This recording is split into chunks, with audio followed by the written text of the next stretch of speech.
The amateur views trading as a series of disconnected battles. The professional, trained in the methods of Richard Wyckoff, regards it as a complete military campaign.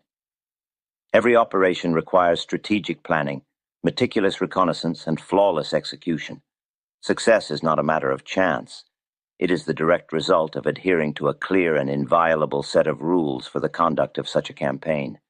Today we will study 10 such rules, which together form a complete plan of action for any professional speculative operation. Before we continue, please subscribe and leave a quick comment, even one word. This small action helps the algorithm show this video to more people and tells me these deep dives are worth making. And remember to return to the channel in difficult times when trading isn't well. Rule number 1. You must determine the current position and the probable future trend of the general market. Before any individual operation can be planned, the market general must first assess the overall strategic situation. In the stock market, this is the trend of the major representative averages. No individual stock campaign can have a high probability of success if it is conducted in opposition to the primary trend of the entire market. The great market tide, as represented by the composite action of all leading stocks, is the single most powerful force a speculator will ever encounter.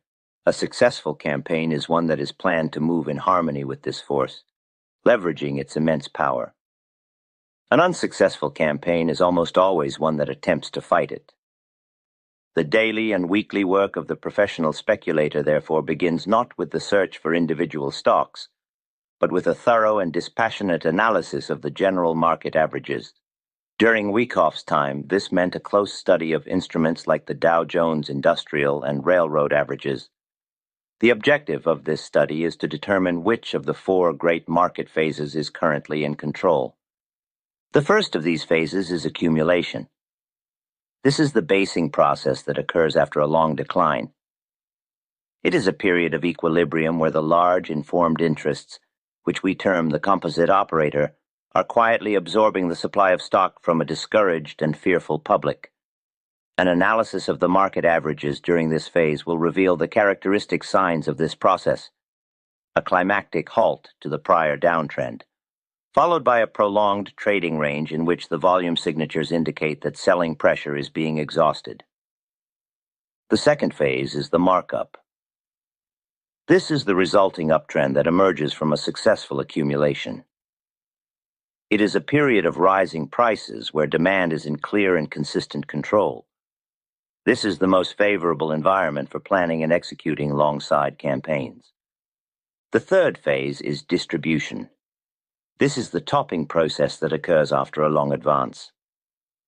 It is the inverse of accumulation, a period where the composite operator is methodically selling his holdings to an optimistic and euphoric public. The market averages during this phase will form a trading range, but the internal price and volume action will show clear signs that demand is being absorbed and that supply is becoming dominant. The fourth and final phase is the markdown. This is the resulting downtrend that emerges from a successful distribution. It is a period of falling prices where supply is in clear control. This is the most hostile and dangerous environment for long-side operations. The first rule of planning a campaign, therefore, is to correctly identify the current phase of the general market. A campaign to the long side, that is, the purchase of stocks in anticipation of a rise, should only be planned and executed when the general market is in a confirmed markup phase, or when it is in the very final stages of a confirmed accumulation phase and is demonstrating clear evidence of its readiness to transition into a new markup. To attempt to launch a long-side campaign while the market is in a state of distribution, or, even worse, in an active markdown, is a strategic error of the highest magnitude. It is the equivalent of a general launching an offensive during a hurricane. The forces of the environment itself are aligned against you, and the probability of success is remote. Rule number 2. You must select for your campaigns only those industry groups that are acting in harmony with, and preferably stronger than, the general market. After the overall strategic direction has been determined, the next step is to identify the specific sectors of the front where the advance is likely to be the most powerful. The market does not move as a single, monolithic entity. It is composed of numerous distinct industrial groups, and at any given time, some of these groups will be stronger than others. The professional speculator concentrates his capital and his attention only on those groups that are demonstrating superior strength. The process for achieving this is a logical extension of the first rule. It involves a systematic comparative analysis of the price charts of the major industry sector, indices against the chart of the general market average. This is the practical application of the principle of relative strength. We are looking for those sectors that are outperforming the market. A sector that is exhibiting true relative strength will have risen more on a percentage basis than the general market during rallies, and it will have fallen less during corrections. This superior performance is the market's own, unambiguous declaration that this particular group is the subject of focused and aggressive accumulation by the most powerful and informed interests. A campaign for the long side is therefore planned only in those sectors that have passed this critical test. If a sector is lagging the market, if it is failing to keep pace with the advance or is falling faster during declines, it is a sign of professional neglect or active distribution. To plan a campaign in such a sector is to voluntarily choose a weaker instrument when a stronger one is available. The composite operator, with his vast resources and his focus on maximum efficiency, concentrates his buying power in the leading sectors. The professional speculator must learn to do the same. This second rule acts as a powerful filter, allowing the analyst to discard the majority of the market from consideration and to focus his limited time and capital only on those specific areas that offer the highest probability of success. Rule number 3. You must concentrate your analysis and your capital on the clear and undisputed leading stocks within those leading sectors. The filtering process is now nearing its conclusion. We have determined that the overall market is favorable. We have identified the handful of industry groups that are demonstrating the greatest strength relative to the market. The final step in our strategic preparation is to drill down within those leading groups to identify the 2 or 3 individual stocks that are the clear leaders of the pack. A campaign is only ever conducted with the best and most powerful instruments available. The process for identifying these individual leaders is identical to the one used for identifying the leading sectors. It is once again a direct application of the principle of relative strength. The analyst will take the charts of the component stocks within a leading industry group and compare their price action to the action of the group index itself. A true leader is a stock that is outperforming its own group.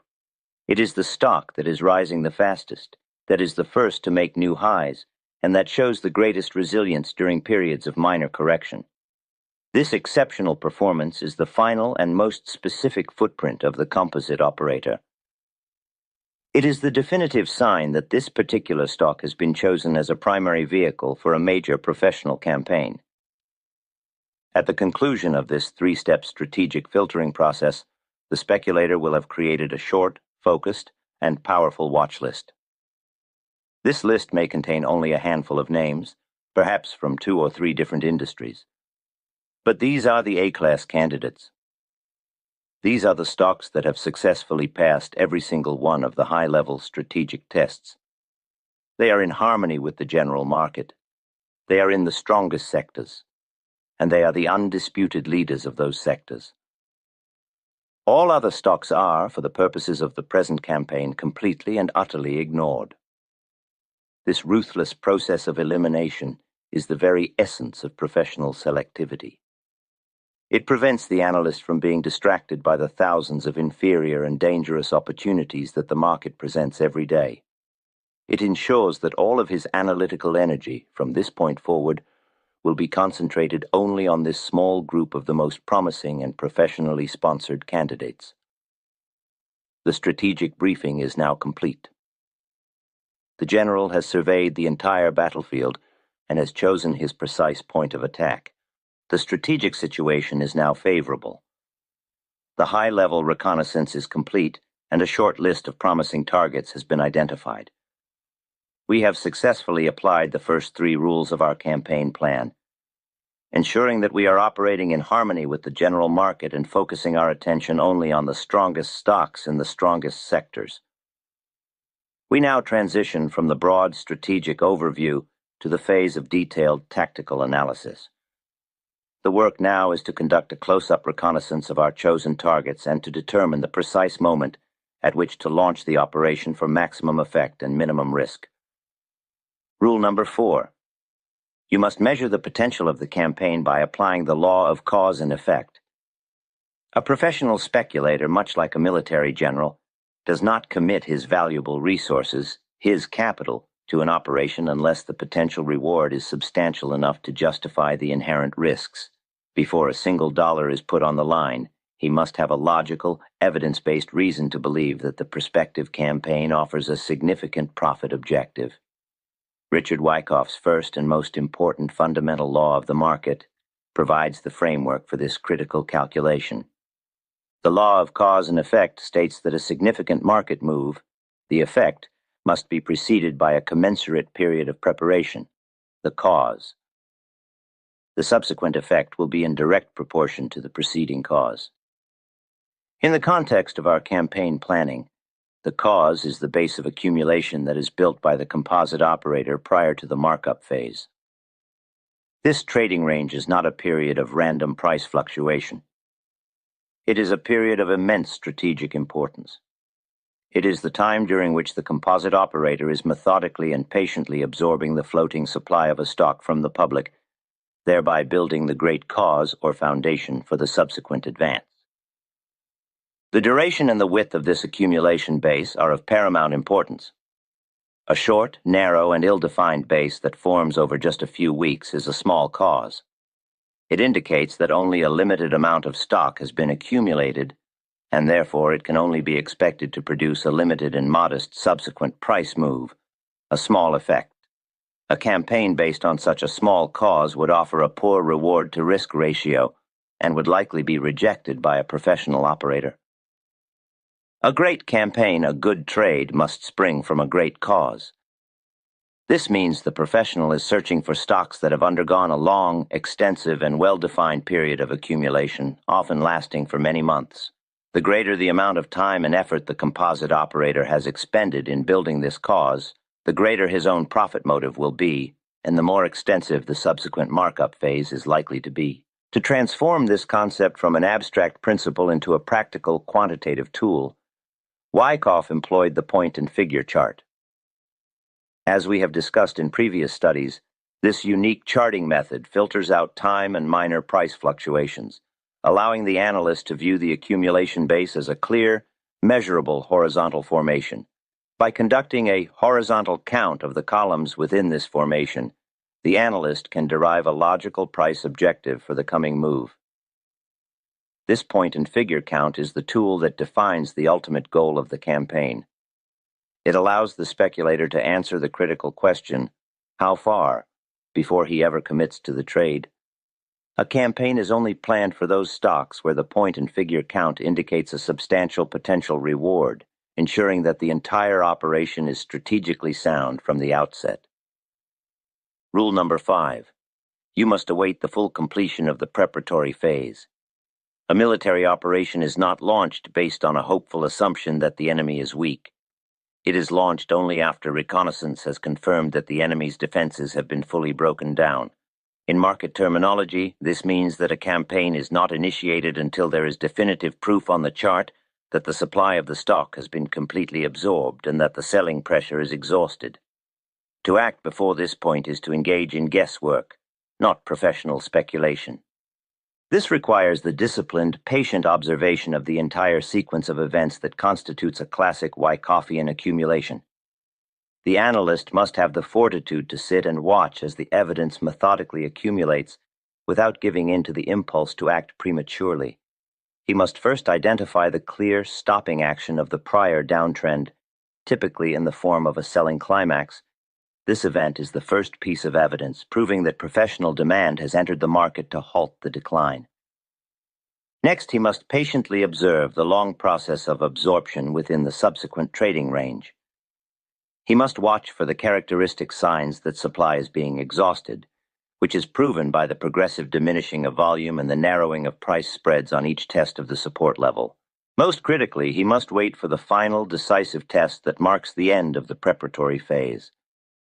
This is the event that occurs in Phase C of the Wyckoff schematic, and it is most often a spring or a shakeout. This is the final bearish trap, a deliberate thrust below the support of the trading range designed to mislead the uninformed and to dislodge the last of the weak holders. The successful completion of this test, proven by the price's rapid and decisive recovery back into the trading range, is the ultimate confirmation that the supply is gone. The absence of any one of these critical pieces of evidence, the lack of a clear climax, ambiguous volume signatures during the absorption phase, or the absence of a final conclusive test, renders the entire campaign plan null and void.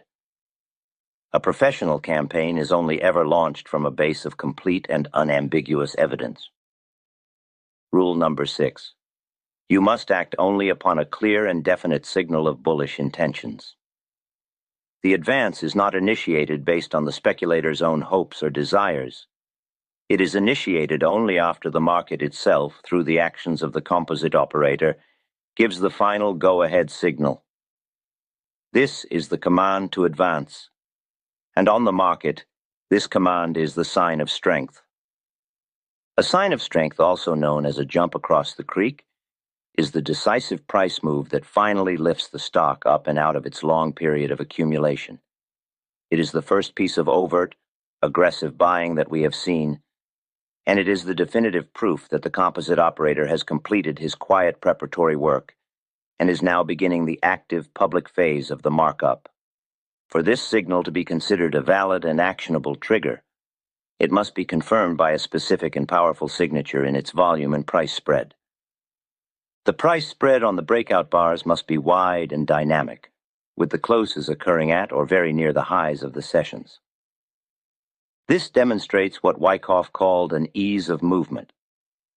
It is the visual evidence that the advance is meeting little to no remaining overhead supply. This powerful result must be accompanied by a powerful effort. The volume on the sign of strength must expand significantly, rising well above the average volume seen during the accumulation phase. This surge in volume is the irrefutable footprint of the composite operator's own capital being aggressively deployed. It is the proof of professional sponsorship. This perfect harmony between the wide price spread and the high volume is the final piece of tactical intelligence we require. It is the market's own declaration that the period of preparation is over, that demand is in full control, and that the great campaign is now officially underway. Wyckoff's method provides a complete military-style blueprint for planning and executing a trade. It is a masterclass in reading the internal dynamics of the market. But it's crucial to understand that other market titans plan their campaigns based on different intelligence.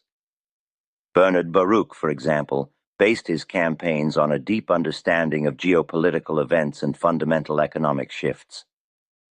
Nicholas Darvas planned his campaigns using his unique box theory, a system that ignored almost everything except price and volume action. Richard Dennis and his turtles were given a simple set of rules, a complete campaign plan they had to follow mechanically. To explore these diverse but equally disciplined approaches to planning a market campaign, we created our new channel, Trading Insights. It is dedicated to the practical strategies and success stories of these legendary speculators. If you want to learn multiple ways to build a professional trading plan, we invite you to subscribe and watch. The link is in the description. The strategic plan is now complete. A thorough analysis of the general market and the relevant industry groups has been conducted. A list of leading stocks has been created, and a specific candidate has been subjected to a rigorous tactical examination. The evidence is clear. The preparatory campaign of accumulation appears to be complete, and the stock has demonstrated its readiness to move with a clear sign of strength. We now enter the most critical phase of the entire operation, the flawless execution and disciplined management of the campaign itself. It is at this stage that all the preceding analytical work is put to the test, and where the discipline of the operator becomes the deciding factor between success and failure. Rule number 7. You must time your commitment to the precise point of minimum risk. The first shot in a great campaign is not fired in the chaotic heart of a battle, but from a carefully prepared and strategically advantageous position. The amateur speculator, driven by the powerful emotion of the fear of missing out, will often make the critical error of chasing the initial breakout. He sees the powerful sign of strength and, fearing that the move is getting away from him, he rushes into the market at a high price. This is a tactical blunder. To do so is to enter the campaign at the moment of maximum short-term risk, exposing one's capital to the immediate danger of a natural secondary reaction. The professional operator, guided by the principles of Richard Wyckoff, never chases a breakout. He has the supreme patience and confidence to wait for the market to present a more logical and far safer point of entry. This is the last point of support. After the initial powerful advance of the sign of strength, the market will almost always experience a minor pullback or correction. This pullback brings the price back down to test the edge of the creek, the former resistance level of the trading range that has now become a new floor of support. This is the professional's chosen point of engagement. It is a moment of reduced volatility and of supreme analytical clarity. The final confirmation that this is the correct moment to act is found once again in a meticulous reading of the volume and the price spread. The pullback to the last point of support must occur on distinctly and substantially lower volume than the volume that drove the initial breakout. This drying up of volume is the final, irrefutable proof that the selling pressure has been exhausted. It is the market's own quiet confession that the supply is gone. This low-volume test is the single most reliable, low-risk entry signal in the entire Wyckoff methodology. It is the professional's reward for his patient and disciplined analysis. Rule number 8. You must define and limit your risk before you ever enter the field of battle. No professional campaign is ever launched without a clear, predetermined, and inviolable plan for a tactical retreat in the event of failure. In speculation, this is the initial stop-loss order. The placement of a stop-loss is not an afterthought. It is an integral and non-negotiable component of the initial campaign plan. Its purpose is to ensure that a single tactical error can never result in a strategic catastrophe. The placement of this stop-loss is not based on an arbitrary percentage or a random dollar amount. It is placed at a specific, logical price point that definitively invalidates the entire thesis upon which the campaign was founded. For a long position initiated at a last point of support, the correct placement of the initial stop-loss is at a point just below the low of that support area. A decline to this level would prove that the breakout has failed, that the support has not held, and that the initial analysis was incorrect. The professional accepts this possibility in advance. He quantifies his maximum acceptable loss before the trade is ever made, and he enters the position with the full understanding that this small calculated loss is the price of doing business. This rule is absolute. A stop-loss, once placed, is never moved further away to accommodate a losing position. To do so is to abandon the realm of professional risk management and to enter the world of amateurish, hope-based gambling.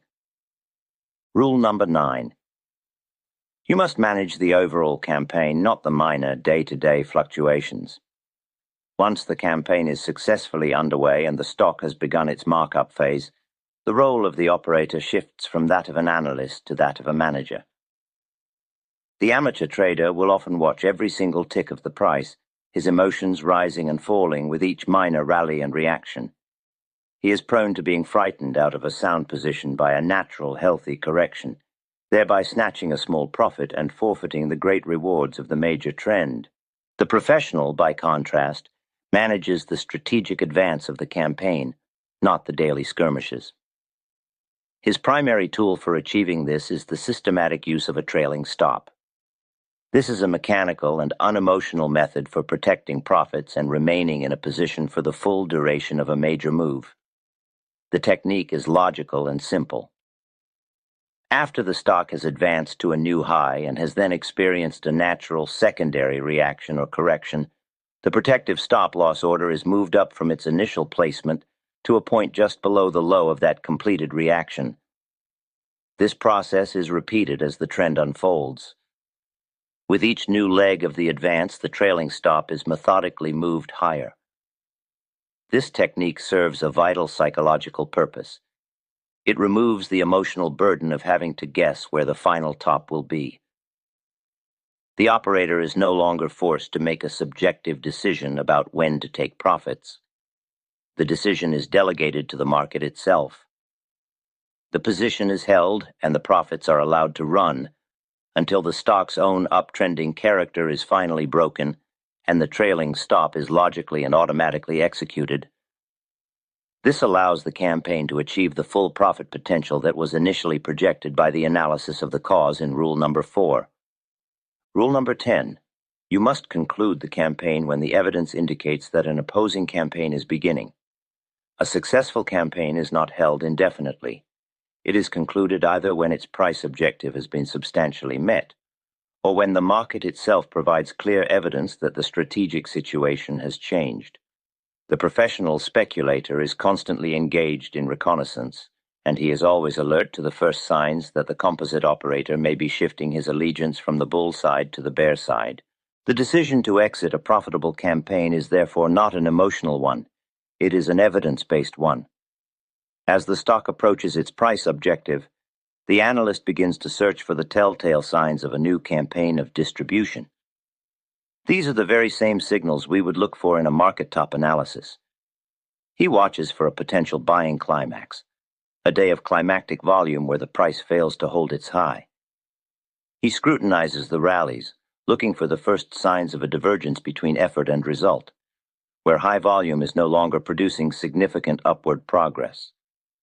He is alert to any change of character in the stock's behavior, a transition from an easy trending market to a labored churning one. The appearance of these definitive signs of distribution is the signal that the great upward campaign is now over. It is the evidence that the composite operator has begun his opposing campaign of selling. This is the professional's cue to take his final profits, to withdraw his forces from the field, and to once again assume a position of patient, neutral observation. This video provided a 10-step blueprint for planning a trading campaign. But the ability to execute this plan under pressure, to make sound judgments in the heat of the moment, requires more than just rules. It requires a professional mindset. Richard Wyckoff's essential work, How I Trade and Invest in Stocks and Bonds, is the ultimate guide to forging that mindset. It's not just a book of charts, it's a record of his own campaigns. Wyckoff details his reasoning, his successes, and his failures, teaching you the foundational principles of judgment that turn a set of rules into a winning strategy. If you want to move from being a technician to becoming a true market strategist, this book provides the indispensable wisdom to make that leap. It teaches you how to think. In our final conclusion, we have laid out the 10 fundamental and inviolable rules that constitute a complete blueprint for a professional trading campaign. This process is logical, sequential, and comprehensive. It begins with a broad, strategic assessment of the market and sector, narrows its focus to identify the strongest leading stocks, measures their potential, and then waits with disciplined patience for the full and complete body of technical evidence to signal the precise moment for action. It then proceeds to a phase of disciplined, unemotional execution and management. And it concludes only when the market's own action provides the clear evidence that the campaign is over. Success in speculation is not the result of a series of disconnected and impulsive trades. It is the result of a series of carefully planned, patiently awaited, and flawlessly executed campaigns. Stop reacting to the market's daily noise. Start planning your operations with the strategic foresight of a general. The consistent daily application of these 10 rules will transform your approach from one of chaotic guesswork to one of professional, strategic operation.